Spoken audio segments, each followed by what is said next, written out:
So the title of this section promises us three things that we have to look at: volume, density, average value. Let's do the final one, average value of a function. Okay, so to motivate this, let's think about, if I gave you a couple of numbers, let's just pick up a couple here, 3 and 5 and 10. And I said, what's the average of these three numbers? What you would do is that you'd add all three of the numbers together, 3 plus 5 plus 10, and you divide by this 3 is saying that there's three numbers here. So when we do this, we get 18 divided by 3. So we can see here the average of these three numbers is 6. More generally speaking, this is just one particular example here. More generally speaking, if I were to tell you that you had n numbers, and let's call them a sub 1, a sub 2, a sub 3, dot, dot, dot, all the way out to a sub n, then the average, and maybe I should say mean here to emphasize what type of average that we're looking for, is, well, you just add up all the numbers, a1 plus a2 plus a3, out to an, and you divide by how many of those numbers you had. So you divide by 3 up here, you divide by n down here. So what do we end up with? We can break this up into two parts. So I can pull out that factor of 1 over n here, and then everything else I can say, well, a sub 1 plus a sub 2 plus a sub 3, all the way up to a sub n, I can use summation notation to say this is the sum from k from 1 to big N of a sub k. So this is a general formula for if we have n numbers, where n is any positive integer, and we have n numbers, here's a formula for their average, their mean. Now, here's a question to think about. The average value of a function. So let's just draw a picture here. Ooh, that marker is getting a little bit low on ink. Need to find a new marker here. Here is some function. And let's say that I'm thinking about like the average value of this function. Well, this on the surface is a weird feeling question to ask, yeah? Because there are infinitely many things that we'd have to add up. Like we'd have to, if we're looking for, let's say this interval right here. Well, the function has some value here, some value here, some value here, some value here, some value here. There's infinitely many. I'm putting a lot of dots there, but really there's infinitely many values that we'd have to add up. And so if we try to do something like that just without thinking, we'd be adding infinitely many things up here, and n would be infinity, so we'd have something infinite divided by something infinite, and yuck, that's just a mess. So we want to think of a better way to do this. And so the version of this that we want to think about is, let's think about a right endpoint approximation. So a Riemann sum with right endpoints and rectangles.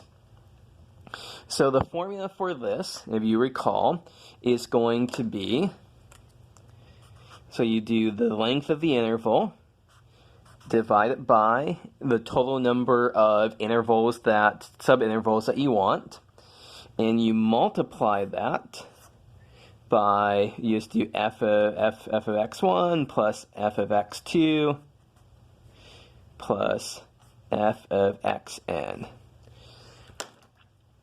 Okay, so this is a formula, this right endpoint approximation. It's something that we did back in 151.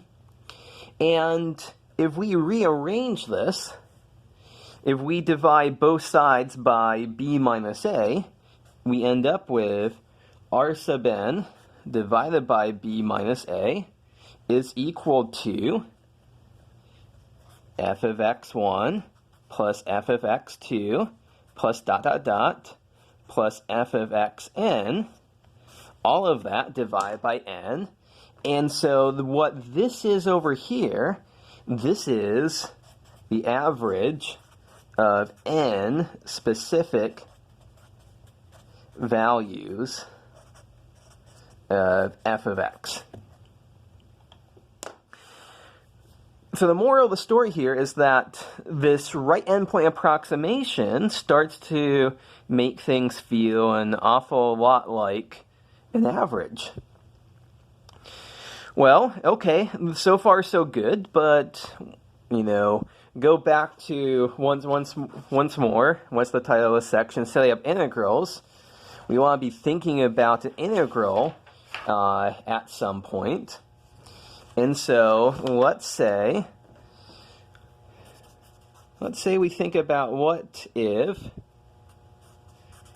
we take the limit as n goes to infinity.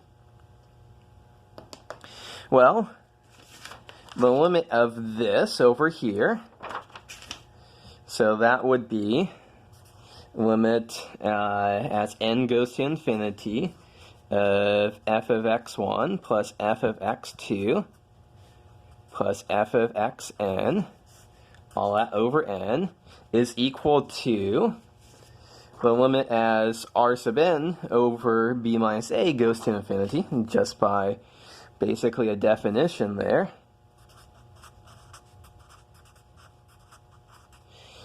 But the limit of a Riemann sum, well, we can pull this divide by b minus a outside of our limit. And this right here, that basically, we know that's going to exactly be equal to our integral of f of x between a and b. So let's take a look at what this says here. This over here is doing an average value as we get more and more points. This over here is an integral. And so what do we end up with? Here's how we're going to define things. Our definition for the average value of an integrable function f on the interval from a to b is simply the quantity 1 over b minus a times the integral from a to b of f of x dx. Okay, so this then lets us do calculations very quickly. And so to end this video, let's do an example of this. So let's say we want to find the average value of f of x is equal to sine x on the interval from 0 to pi. So the average value is just going to be, so this formula right here, I'm just going to recopy that now. 1 over b minus a times integral from a to b of f of x dx. So b is pi, a is 0, a is 0, b is pi, f of x is sine x. And so when we do this integral, 1 over pi, the integral of sine x is negative cosine x.